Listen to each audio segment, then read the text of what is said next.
Welcome everyone to episode number 2 of What's the Move. Before we jumped into our situation, I just really quickly wanted to give a thanks to the communities on Reddit, on Icy Veins, and on YouTube for providing such great feedback. It was very encouraging stuff, and I am very excited to incorporate a lot of the feedback that I got into this series going forward. So, let's jump right into our situation. Here we can see I'm playing Secret Mage against what appears to be a handlock or control-style warlock deck. I currently have in my hand a Arcane Intellect, Primordial Glyph, a Fireball, and a Frostbolt. The secret we currently have in play is Counterspell, and our opponent does have the coin in hand, which of course is capable of popping a Counterspell.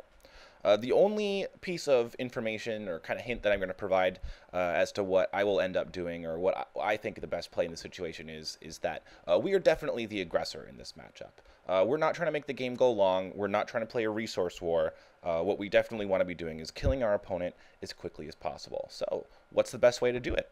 Is it to push damage to face? Is it to try to clear board? Is it to try to go digging for extra cards or to find something special with the Primordial Glyph? So, what's the move?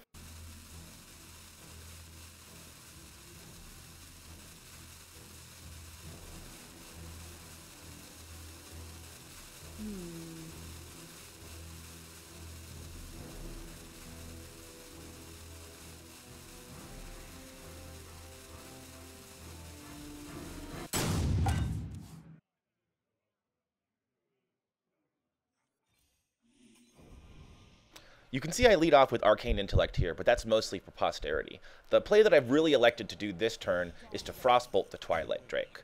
I go for the Arcane Intellect over the Primordial Glyph, mostly for mana efficiency reasons, and also it's better to hold on to Primordial Glyphs for as long as possible so you can get a little more information as to what is the best use for the card when you do really need to use it. And right now we don't need to use it, so that's why the Arcane Intellect is preferable along with the mana efficiency reasons. So, why do we use Frostbolt on the Twilight Drake?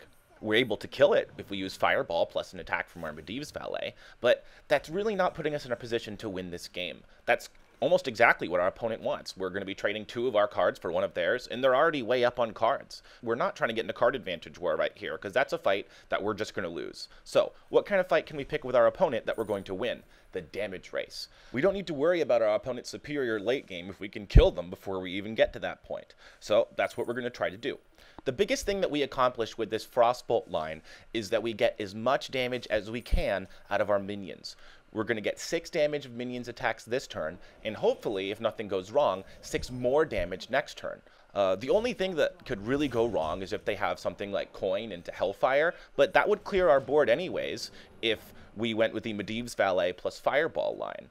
The other thing that the Medivh's Valet plus Fireball line would do is set us up to get our board cleared by a single removal spell, such as Shadow Bolt. Whereas with this line, we can really only get our board cleared by a combination of spells or by an AoE spell. So it's just a little safer in the long run as well.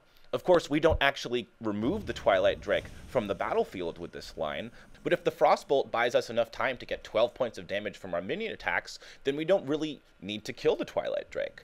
It's very likely that we might be able to find another thing to stall the Twilight Drake from our Primordial Glyph, which is actually exactly what ends up happening, or that we're able to find more burn spells and just finish off our opponent from there. Here you can see I was initially tempted to try to clear away the Twilight Drake, but after running the numbers, I realized that putting them down to 6 life with the Firelands portal means that they're virtually guaranteed to be dead next turn to double Fireball. The most I could expect them to be able to heal themselves up is 6 points of life, up to 12 with something like double Earthen Ring Farseer, and that would be exactly enough to kill them with double Fireball. Our opponent ends up casting Siphon Soul, which only heals them for 3, which means that they are dead. The Twilight Drake lives for the entire game, but as you can see, that didn't end up mattering. Thanks to the minion damage that I was able to push from the Frostbolt, and the fact that I was able to hold on to the Fireball, I'm able to burn my opponent out and win the game. That will wrap things up for episode number 2 of What's the Move. If you enjoyed this week's episode or were able to learn something, I would really appreciate it if you subscribe to the Icy Veins YouTube channel so you can get more of these videos in the future. My name is Aleco, and I look forward to seeing you guys next time.